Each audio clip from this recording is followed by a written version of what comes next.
Number 4, national defense, political, and finally would be leadership. A leader is a person who knows what needs to be done next, knows why it's important, and can bring together the resources necessary to accomplish the task, usually people. If a person is in a position of leadership, it doesn't make him a leader. You put a manager in a leadership position, he'll still be a manager. You put a leader in a manager's position, he'll still be a leader. A leader is a person who knows what needs to be done next and knows why. And in times of crisis, that's what we need.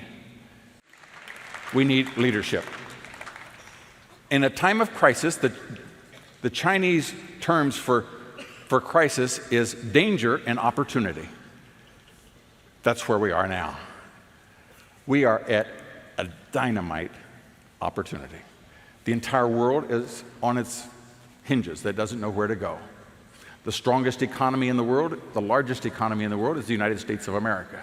The strongest military in the world is the United States of America. The greatest political system in the history of man is the United States of America. You know what it needs? It needs a leader.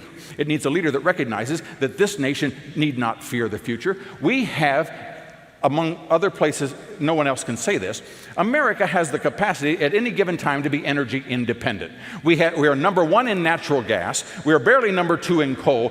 The Congress has prohibited the cataloging of how much oil we have on federal lands, because if anybody knew, then you'd say, well, why are we importing all this oil? Let me tell you what happened this week. In Ohio, in the eastern half of Ohio, they have now estimated between 8 and 9 billion barrels of oil. Now this isn't the Balkan up in North Dakota and South and all these other places. This is dumpy little southeast Ohio. We have we import a billion a year. We got 9 billion just in little southern Ohio.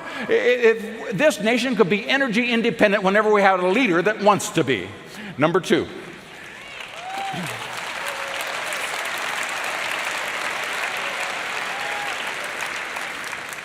Where do people want to invest? Where do people want to build? Where do people want to have a country, have a company? They want to have it in America. All over the world. Our tax policy has driven them away. We get a leader that wants to go to zero capital gains, and by the way, we have a candidate for president that wants to do that. We go to zero capital gains, we go to energy independence, this nation could take off like a rocket.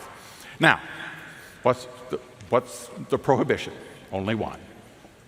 You and I have to make sure that we and every person we know shows up on election day and votes for those principles.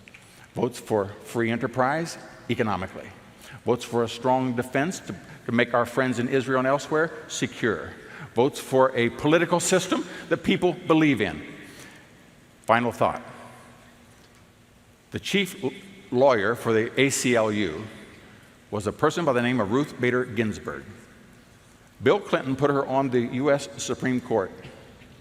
Now, she's Jewish. She's a refugee, a daughter of refugees who came to America because of our constitutional system that protect life.